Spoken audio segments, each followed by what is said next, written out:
All right, let's take a look at where healthcare reform stands right now in Congress for you. 3 House committees are working on separate versions of the legislation.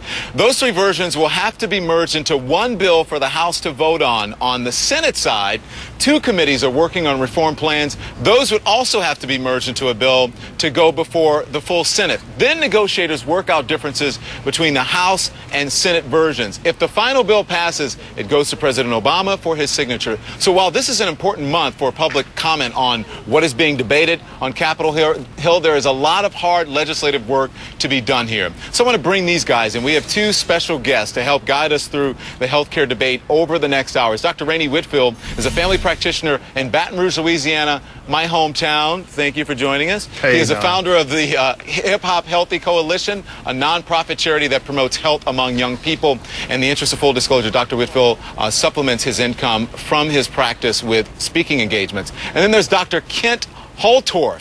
He is an internist and founder of the Holtorf Medical Group in Los Angeles. He derives all of his income from his practice. Thank you so much for joining us here today, guys. Real quickly, before I get to the questions here, Dr. Holtorf, what do you make of this debate going on around the country?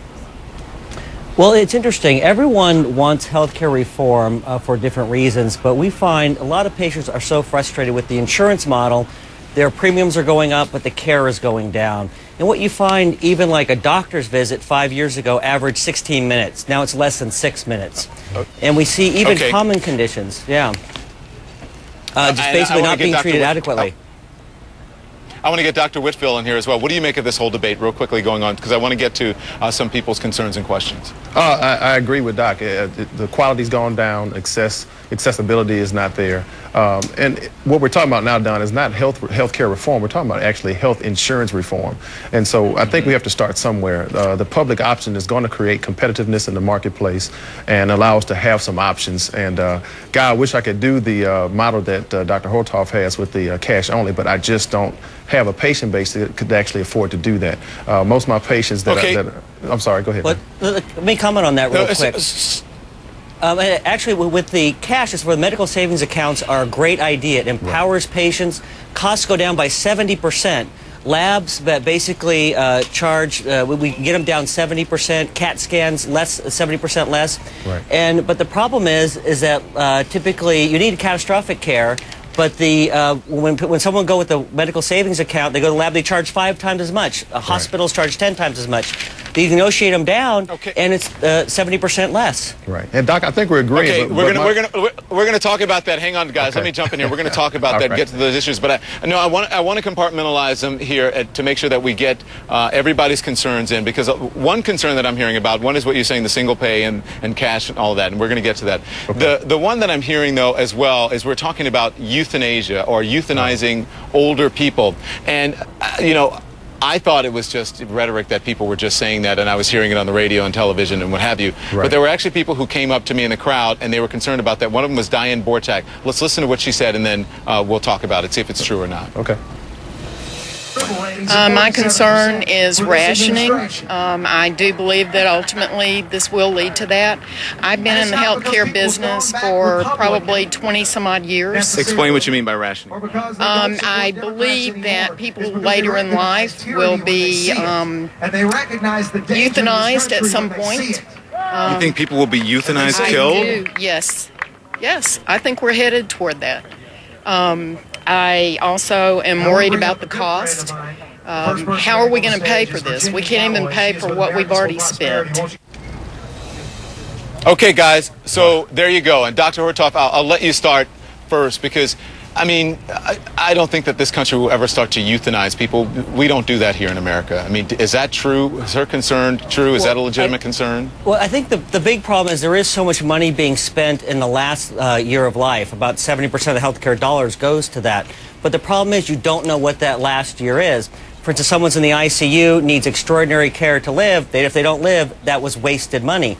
But if they do survive and live 10 more years, that wasn't wasted, especially if it was your family member.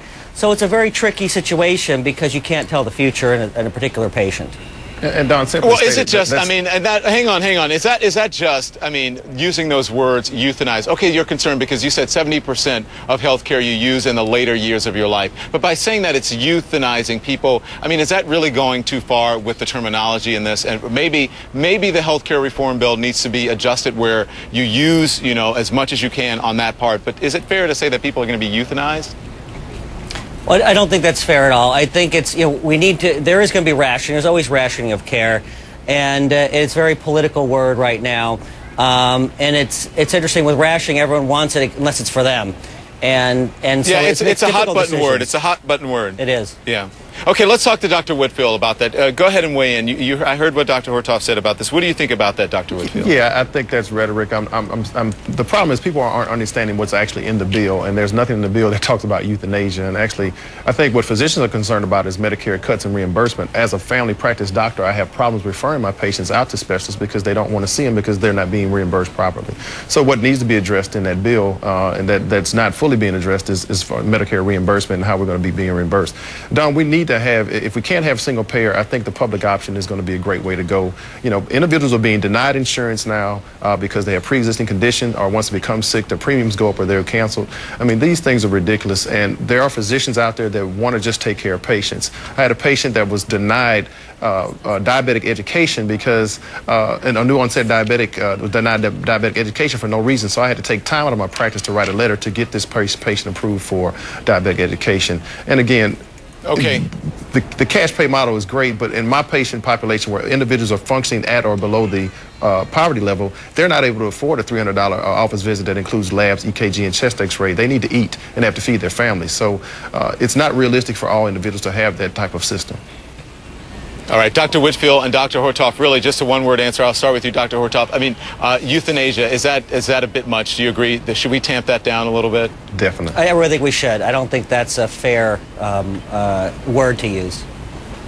I agree. Okay, but Dr. Whitfield, you agree with that? Definitely. Okay, so again, that part is fiction, or somewhere in the middle. You're talking about rationalizing healthcare, 70% of healthcare being used at the end of life. Maybe we should get rid of the word euthanize and call it what it is. Right. Change that so that 70%, when you get to be an older person, then you get to use your healthcare in a way that you deem should be used. Okay, so good.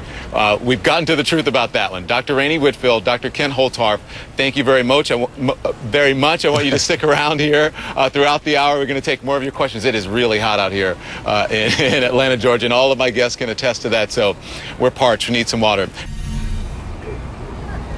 All right, Don Lemon reporting here at Centennial Olympic Park, downtown Atlanta, where a huge town hall happened not very long ago here. We're talking to the folks who organized it and some of the people who were here today.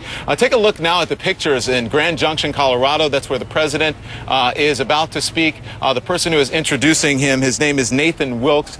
His son was born in 2003 with hemophilia. He had a great health care plan with his job, but he said that simply wasn't enough. He is introducing the president. We're going to get to him in just a little bit. But I want to bring in our doctors, our two experts here. The first one joining us is Dr. Ronnie Whitfield. Ronnie Whitfield is a family physician, a practitioner in Baton Rouge, Louisiana, the founder of the Hip Hop Healthy Coalition, a nonprofit charity that promotes health among young people. And I also want to bring in Dr. Ken Holtorf. He is an internist and founder of the Holtorf Medical Group in Los Angeles, and he derives all of his income from his practice there. Thank you both for joining us. Hey, listen, one of the questions that came up to me, Dr. Ronnie Whitfield, was about, and Dr. Holtorf, was about the public option here. I want you to listen to one of the people here today, and I want you to comment about it. Take a listen. My concern about the health care, or the big concern about health care, is a government option. That a government option will force the insurers out of the health care business, and that there will be only one option for everyone. And that's the government. And that's the government option.